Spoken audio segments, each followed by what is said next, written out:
श्रद्धेय श्री साहेब जी, वंदनीय संत समाज, सम्माननीय धर्म प्रेमी भाइयों एवं भक्तिमती माता बहनों,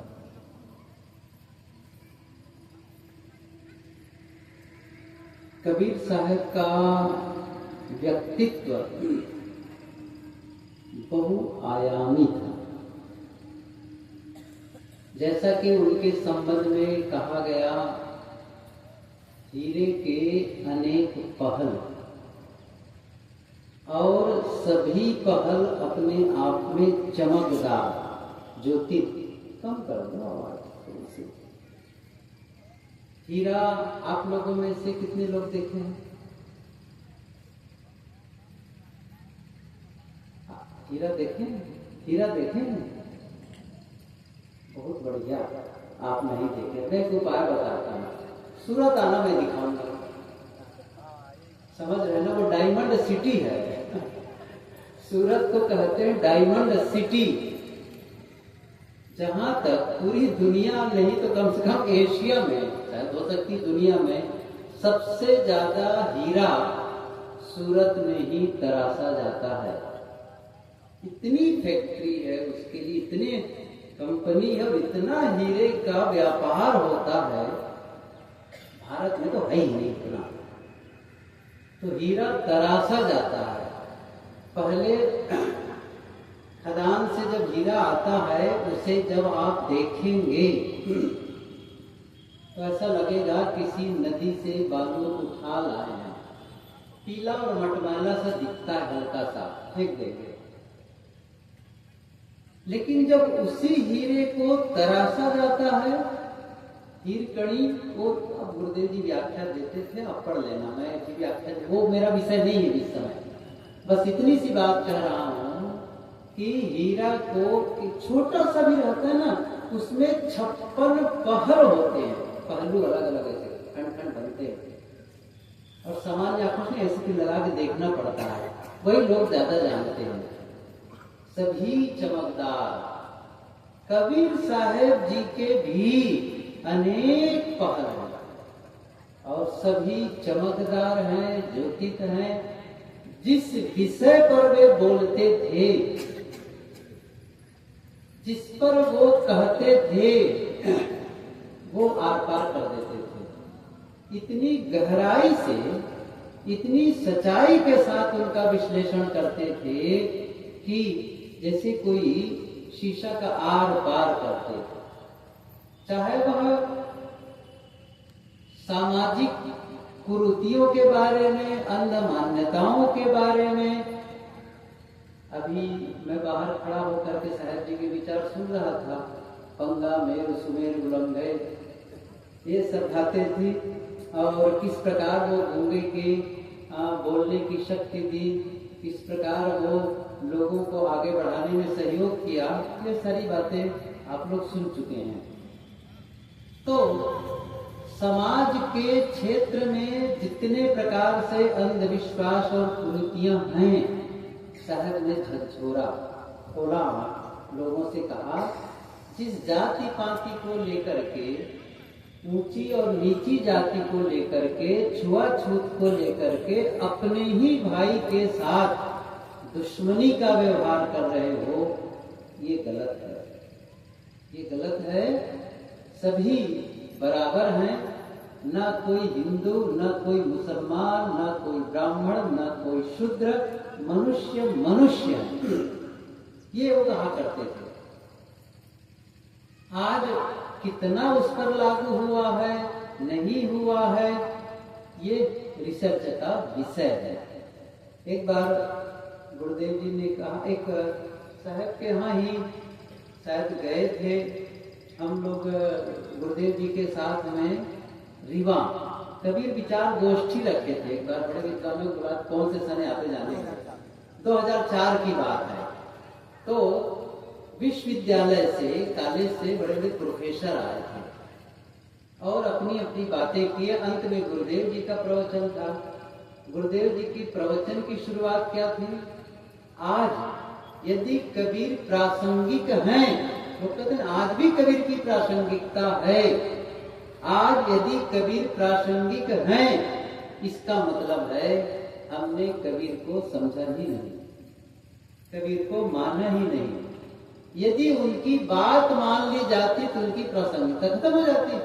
इसका मतलब है कि यदि वो जाति पाति के भेद को मिटाने का प्रयास किया और आज भी जाति पाति के नाम पर, छुआछूत के नाम पर एक दूसरे के प्रति भेदभाव करते हैं और इसलिए प्रासंगिकता है, इसका मतलब कबीर के विचारों को माना ही नहीं गया है।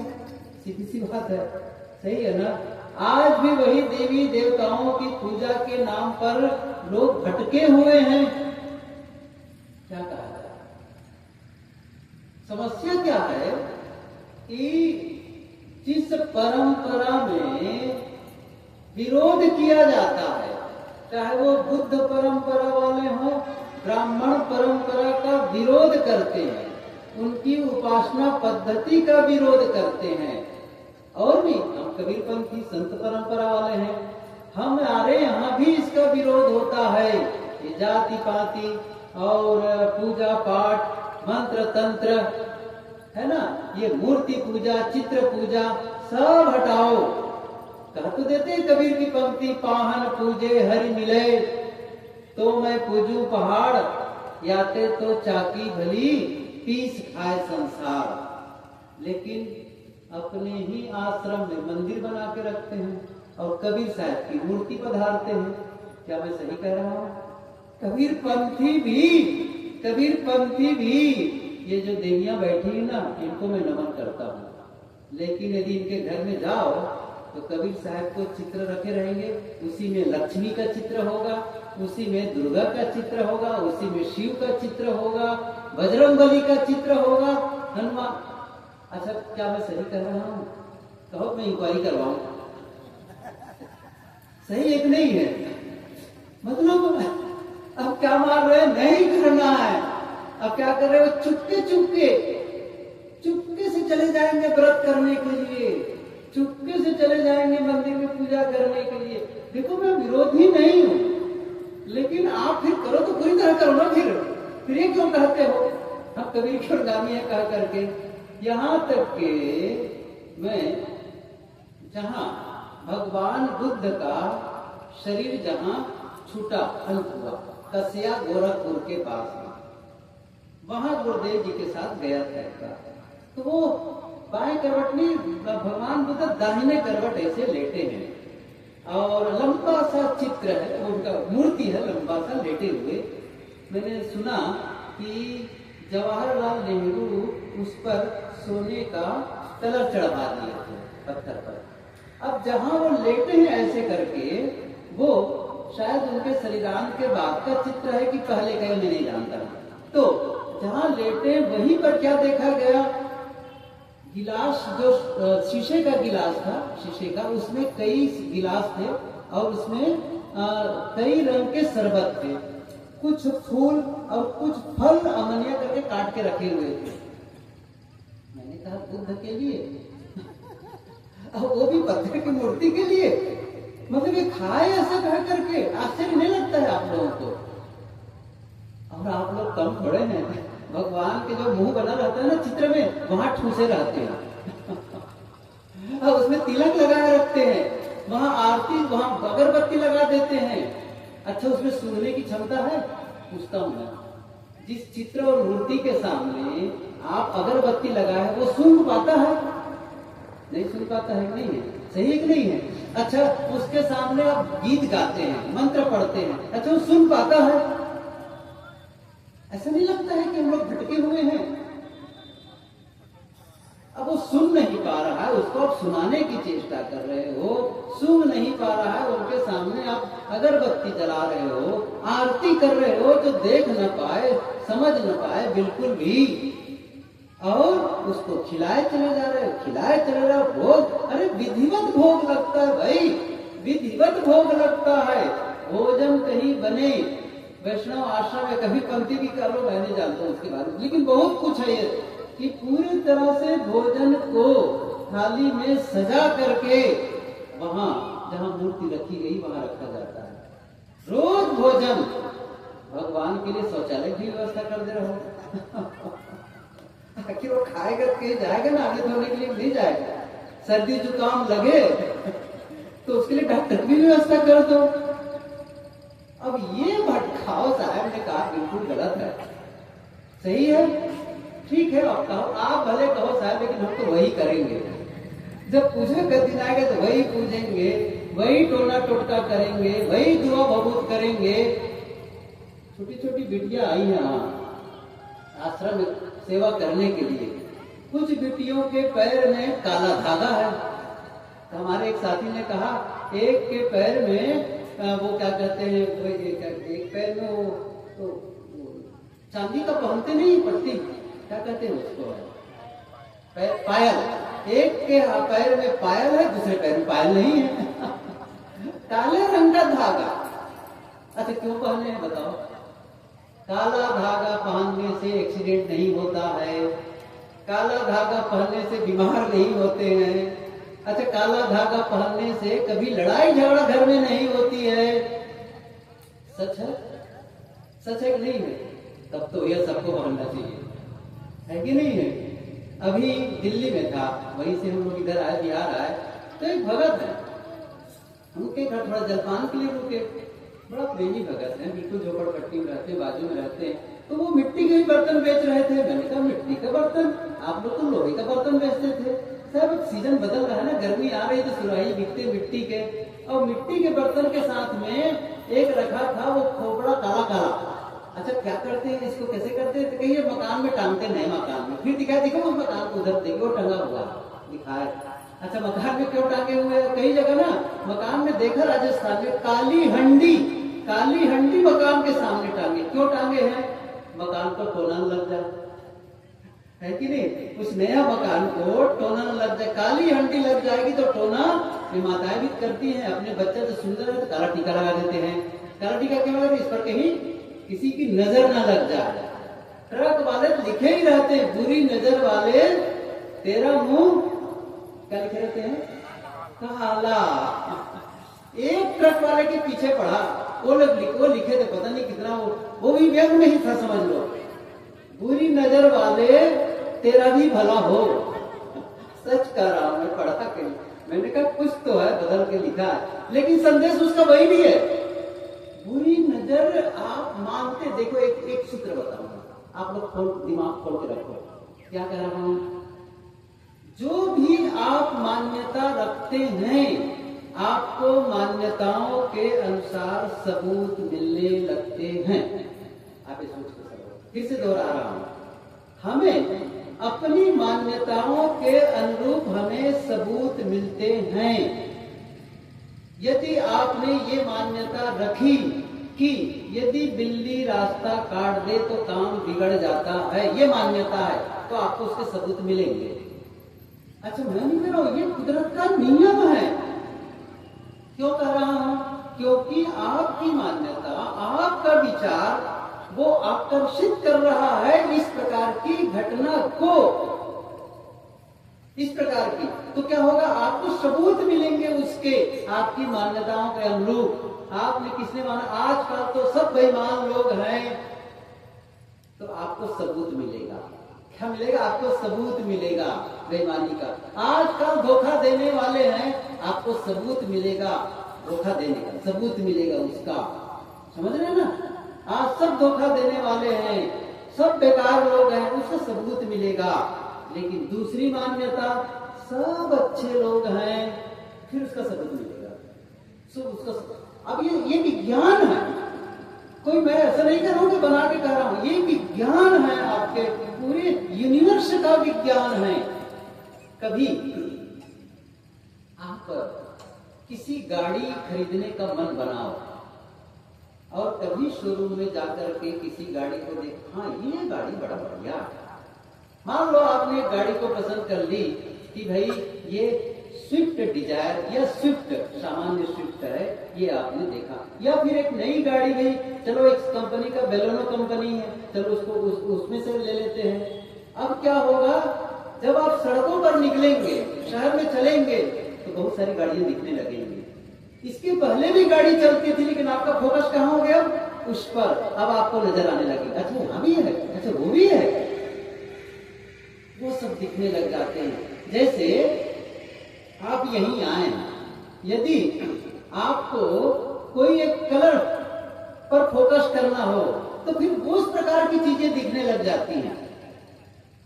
अभी इसकी मैं विस्तार नहीं करूंगा, बस इतनी सी बात कह रहा हूं। यदि आप मानते हैं सभी लोग सहयोग करने वाले हैं, फिर उसके सबूत मिलने लग जाएंगे। बेईमान मानोगे तो बेईमानी के सबूत मिलने लग जाएंगे, अच्छा मानोगे अच्छे का सबूत मिलने लग जाएगा। आप कहते सब प्रेम करते हैं, पूरा प्रेम पूर्ण वातावरण है, तो आपके लिए क्या होगा? वह प्रेम आने लगेगा, प्रेम। और कहा सब दुश्मन होगा।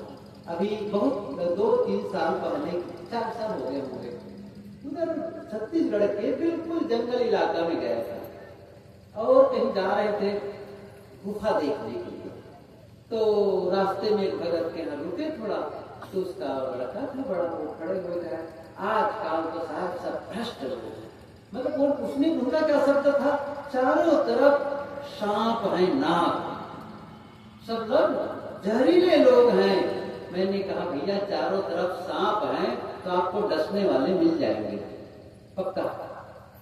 आप ऐसा क्यों मानते हैं? क्या अच्छे लोग नहीं हैं? अच्छे लोग भी तो हैं। और मान लो नहीं तो आप अच्छा बन के दिखा दो थोड़ा, ताकि आपका आदर्श माने लोग। ये जो मान्यता है ना हमारी, ये मान्यताओं के अनुसार हमें सबूत मिलने लगते हैं। सब लोग मेरा सहयोग करते हैं, सब लोग मेरा विरोध करते हैं, बस आपका विरोधी हो जाएंगे तैयार, और मिलेंगे उसके सबूत आपको। इसलिए आपको क्या करना है? अच्छी मान्यताओं को बनाओ। एक आदमी, कई लोग थे जंगल से लकड़ी ला रहे थे, लकड़ी। तो एक आदमी मिला, उसने कहा कि गट्ठर उतारो नीचे। अच्छा गट्ठर एक तो चला गया बिना उतारे। अब दूसरा था, वो रुका और कहा गट्ठर उतारो, वो उतार दिए। क्या गट्ठर खोलो? गट्ठर खोल दिया। तो गट्ठर जब खोला तो वहां से एक सांप निकला। अरे बहुत अच्छा किए, आप बता दिए, नहीं तो ये सांप घर तक जाता तो फिर बहुत नुकसान कर जाता। सांप निकल के चला गया। वो सांप कौन सी है? वो सांप है मान्यताओं की, जिसको हम ढोए चले जा रहे हैं। संत कहते खोलो, वो मान्यता की जो जहरीला सांप है, जो आपको तकलीफ दे रहा है, कहना चाहिए उस मान्यता के सांप को निकल जाने दो। गलत है वो मान्यता, सही मान्यता स्थापित करो, तो फिर उसको निकल जाने दो। और जो सांप जो चला गया पहले से, जो चला गया बिना मानने रुके नहीं, तो क्या हुआ? फिर वो डसने लगा, वो उसका शरीर जहरीला। जितनी मान्यता मुझेगा, जाति पाति दुआ भगो टोना टोटका, देखो भविष्य दिखाओ, ये करो वो करो, क्या बताओ जरा से। क्यों? कबीर साहब जी ने एक बात कही है, जो जैसा करेगा उसको वैसा फल मिलेगा। आपन कर्मन मेटो जाई, कर्म का लिखा मिटे धो कैसे, जो युग कोटि सिराई। आपको आपके कर्मों का फल मिलेगा। पूजा पाठ से आपको छुट्टी नहीं मिलेगी। आपने पाप कर लिया, आपसे गलती हो गई, मैं भगवान की पूजा कर लूं, मैं दान दक्षिणा कर दूं, मैं तीर्थ में नहाऊं, किसी नदी में नहाऊं, पाप कट जाएगा। साहब ने क्या कहा है? तीर्थ गए न बाची हो, जो कोट हीरा देव दान। कितनी अच्छी बात साहब कहते हैं कि जीव मत मारो बापुरा, सबका एक है प्राण, हत्या कभू न छूटी है, जो कोटिन सुनो पुराण। जीव घात ना कीजिए, बहुर लेत वह कान, तीर्थ गए न बाची हो।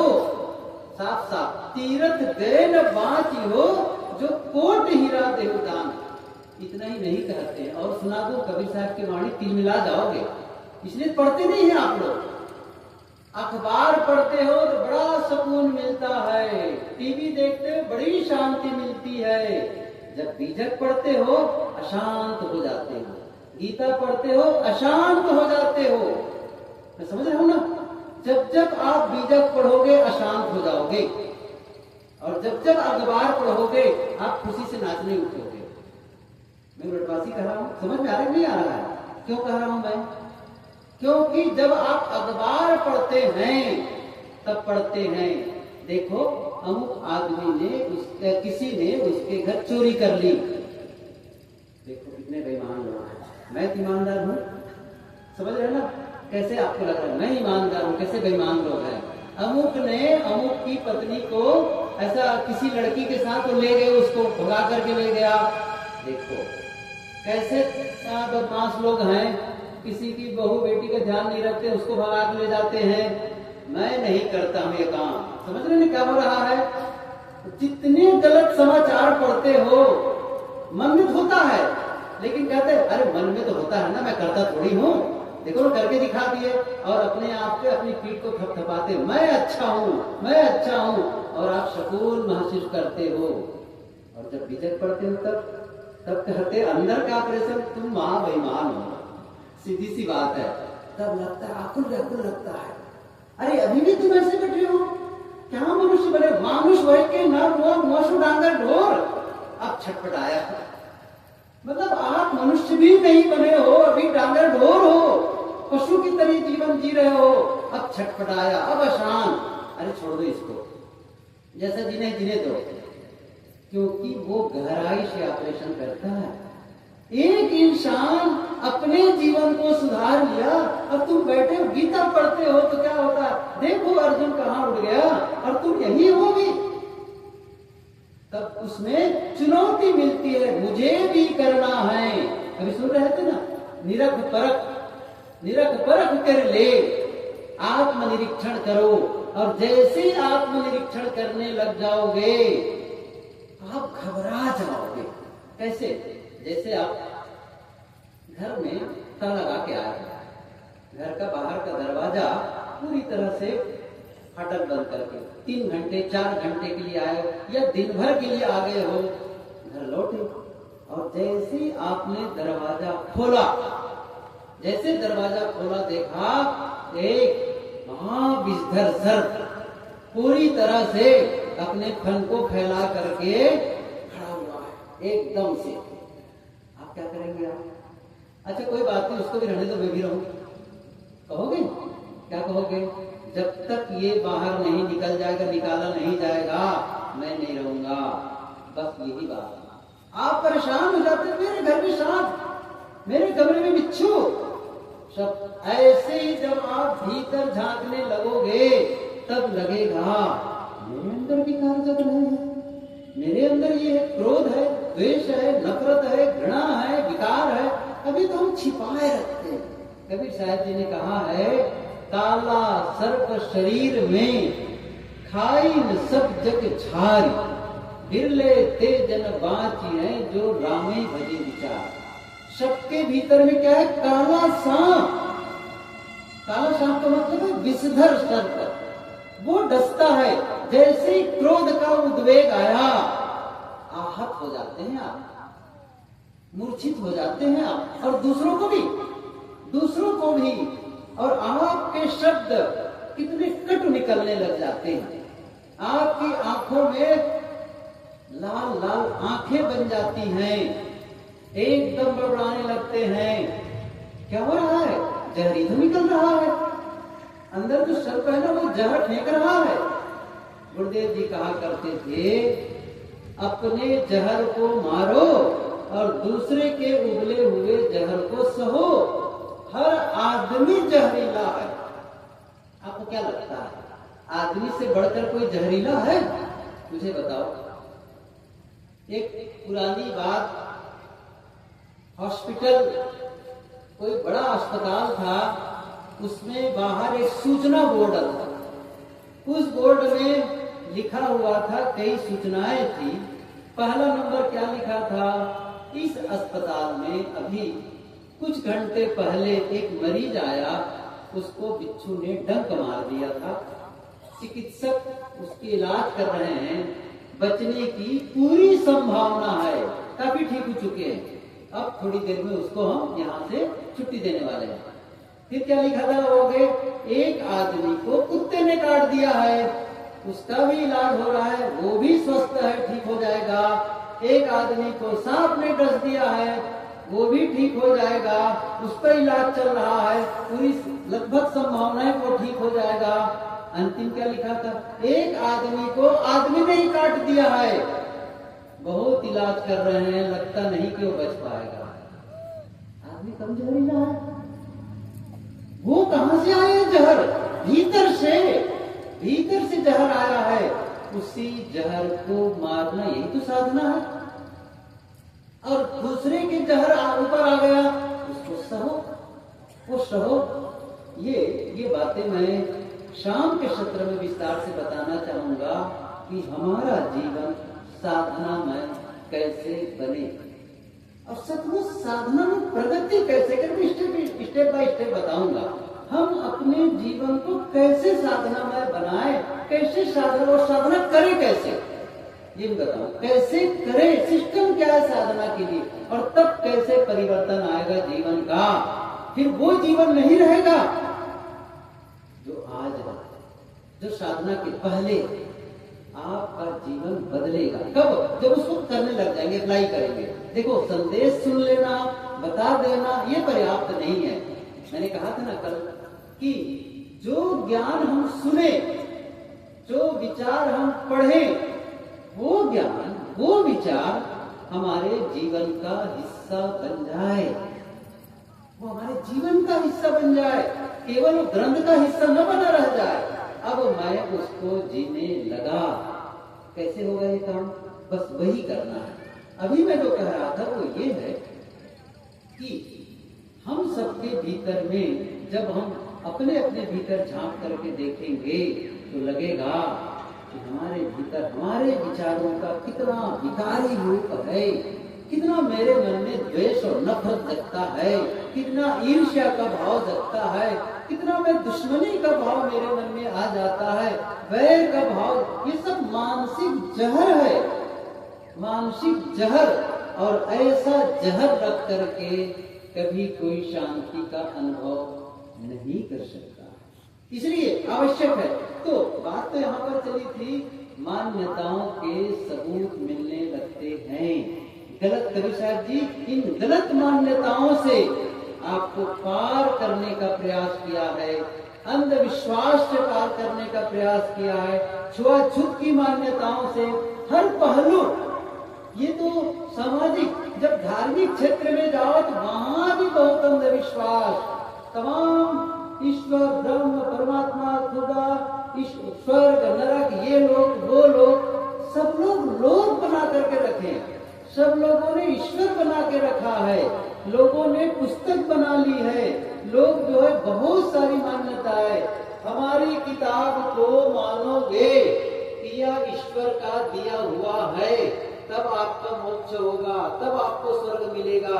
हमारे महापुरुष को मानोगे, उस पर विश्वास करोगे, तभी आपका कल्याण होगा।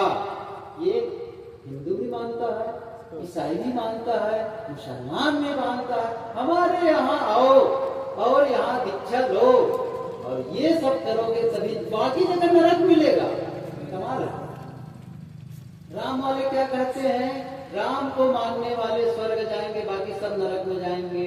यही कृष्ण वाले मार रहे हैं, यही मोहम्मद वाले मार रहे हैं, यही ईसा वाले मार रहे हैं, यही बुद्ध वाले और यही कबीरपंथी वाले मार रहे हैं। मैं सही बता रहा हूँ। कबीरपंथी भी कहेंगे हमारे यहाँ आओगे तभी तिनका टूटेगा। क्या क्या साहब ज्यादा बताते हैं, साहब बताएंगे, मेरे से बहुत ज्यादा जानते हैं इस मामले में, कबीर साहब के बारे में। हमारे यहाँ आओगे, ये करोगे, वो करोगे, तब आपका मोक्ष। कहाँ जाओगे पता है, कहाँ जाओगे? उसके लिए लोग तैयार है। राम वाले के लिए, जो राम का उपासक होगा साकेत लोग जाएगा, कृष्ण उपासक गो लोग जाएगा, शिव वाले शिव लोग जाएगा। गजब है ना। और कबीरपंथी कहाँ जाओगे, कहाँ जाओगे? सत्य लोग, गजब है। रिजर्वेशन करा लो, ट्रेन का रिजर्वेशन है तो रिजर्वेशन करा लो, साहब तो दे देना पैसा वो रिजर्वेशन करा देंगे। कितना बुरा, कहीं लोग है, पूरा इतना विज्ञान आगे बढ़ चुका है, कहीं कोई लोकांतर नहीं। मानते तो थे चंद्रमा में स्फटिक शिला और क्या लोक है, क्या स्वर्ग है, क्या करके देख के तो आ गए आदमी, वहां आदमी भी नहीं है, लोक कहां से होगा, वहां आदमी मर जाएगा बिना पानी और बिना प्राण और हवा के। जिसको आप लोकांतर मान रहे हो, बिल्कुल झूठी बात। पाप और पुण्य, साहब ने बहुत अच्छी बात की, पाप पुण्य की शंका नहीं, स्वर्ग नरक नहीं। ये पाप वो पुण्य, कितनी गलत व्याख्या सब करते चले गए हैं। मैं आज बताऊं पाप किसे कहते हैं, पुण्य किसे कहते हैं, बता दूं, मानोगे? मैं बताऊं, पाप वह है जो दूसरों को दिखाने के लिए करते हो, और पुण्य वह है जो खुद को दिखाने के लिए करते हो। अब आप सोच लो, क्या दूसरों के, यदि आप दान दक्षिणा भी दूसरों को दिखाने के लिए कर रहे हो, यकीन जानो, यदि आप अपने चेहरे को सुंदर बना रहे हो दूसरों को दिखाने के लिए, दूसरा देखे और मोहित हो, तब समझ लो कपड़ा इसलिए बढ़िया पहन रहे हो ताकि लोग देख के मेरी ओर आकर्षित हो, चाहे वो दूसरों को दिखाने के लिए कर रहे हो, बस वो पाप होता चला जा रहा है। खुद को दिखाना है, कोई देखे कि मत देखे, मैं जानता हूं, मुझे देखना है, मेरा चित्त साफ होना चाहिए, मैं भजन करूं, न देखे दूसरा, न जाने क्या फर्क पड़ेगा। मैं चुपके से, हमेशा ध्यान रखो, भजन चुपके करना, बहुत आहिस्ते, भीतर भीतर। ऐसा नहीं है कि आप चढ़ गए छत पर और भोंकू लगे, बोलने लगे मैं भजनानंदी, और बोलते भी है लोग, बोलते भी है। सुबह उठकर ऐसा जोर जोर से बोलेंगे कि बाजू वाले की नींदें खराब हो जाए। देखेंगे, देखो, चाहे वो कोई भी नाम जब हो, जोर जोर से बोलते हैं मैं भजनानंदी। अरे दुखी कर रहे हो दूसरों को, काहे को भजनानंदी दुखी कर रहे हो। चाहे वो लाउड स्पीकर में चिल्ला कान फोड़ रहे हो, कहीं से भी, तो क्या है, आप दूसरों को तकलीफ देने में लगे हुए हो। अखंड पाठ, ये करना वो करना। इस पत्रिका में एक बार पारक प्रकाश में छपा था, भगत की गत हरिशंकर बरसाई कर ले, कमाल की बात उसमें लिखी है। अब वो सब बताने का अवसर नहीं है, कहने का मतलब ये है जिससे दूसरों को तकलीफ हो वह आपके द्वारा गलत हो रहा है, उसको। और ऐसा करने के बाद आप पूजा कर लोगे, पाठ कर लोगे, मंत्र तंत्र फेर लोगे, माला फेर लोगे और आपका पाप कट जाएगा, बिल्कुल झूठी बात है। कबीर कमाई आपनी निष्फल कभी न जाए, गोया पेड़ बबूल का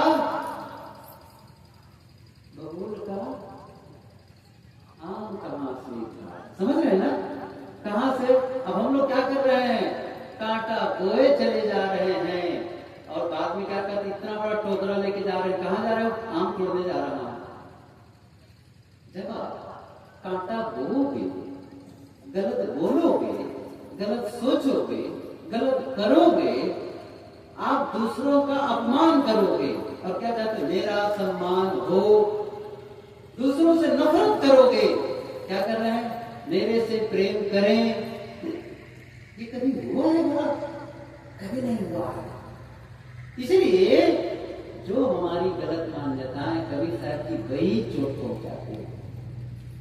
और यदि आप भीतर से धुलाई नहीं करेंगे, सफाई नहीं करेंगे, तब ऊपर से धोने से काम नहीं चलेगा। गुरुदेव जी कहा करते थे, एक बक्सा, उसके अंदर में कपड़े रखे हैं, आप केवल बक्सा की धुलाई करो, साबुन ले लो, पानी लो, बक्सा को खूब धो, अंदर के कपड़े साफ हो जाएंगे? नहीं होने वाले हैं। हमारी चित्त की शुद्धि, हमारे भीतर की, देखो आप धर्म के पथ पर चलते हैं, आप साधना के पथ पर चलते हैं, क्यों चलते हैं? मैंने कुंभ मेला में पूछा था, आज भी पूछ लेता हूं।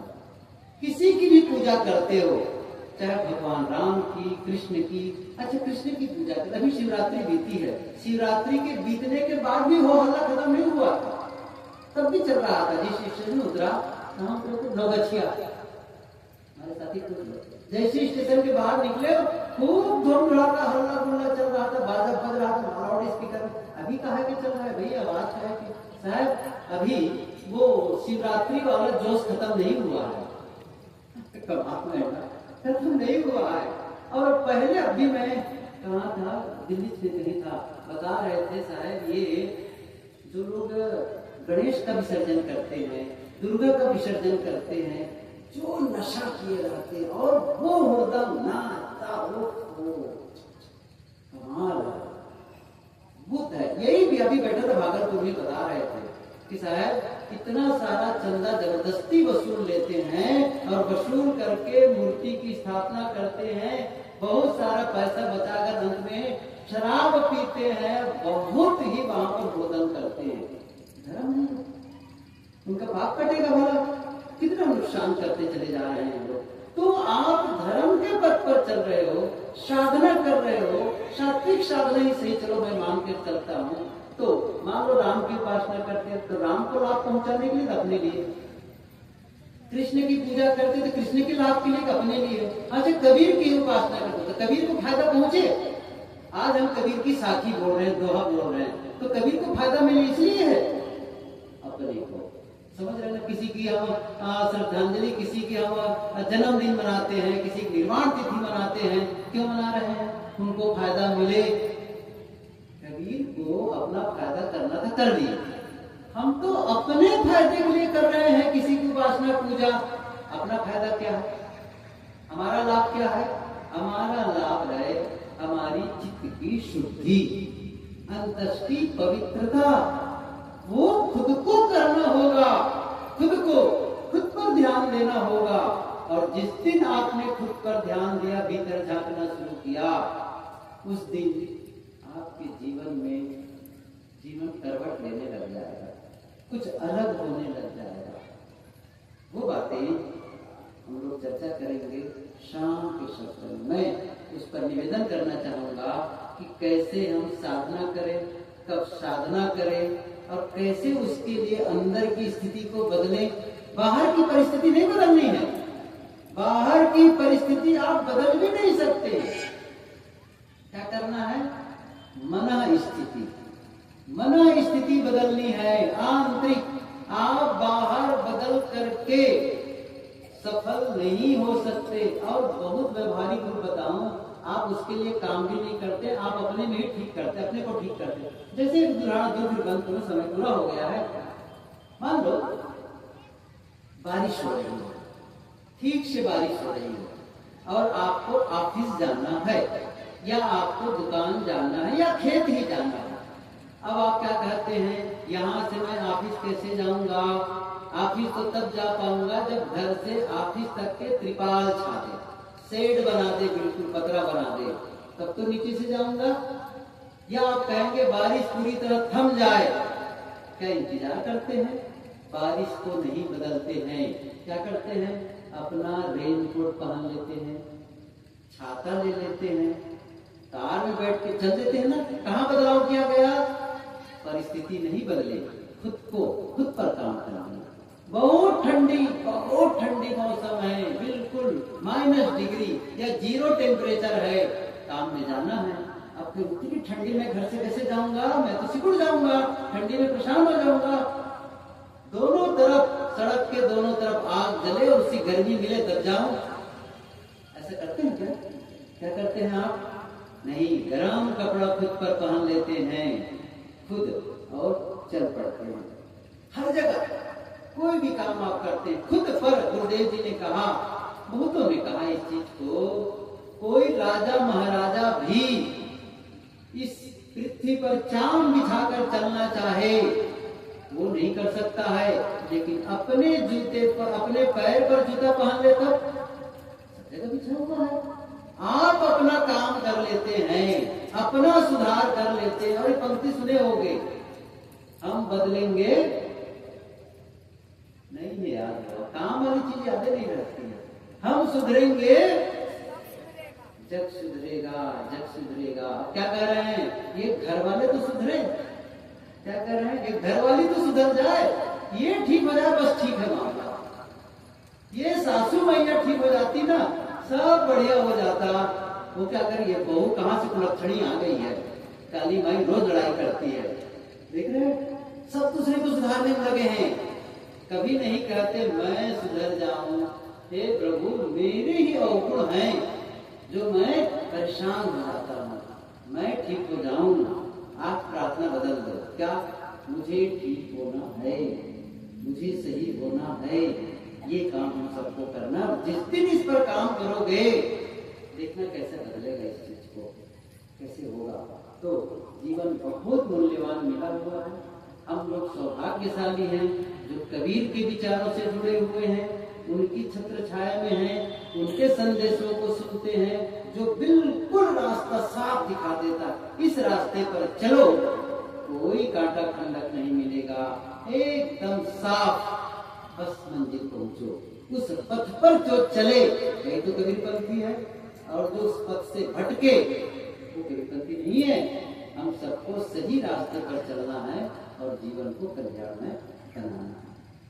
आप सबको धन्यवाद, सबको साहेब बंदगी।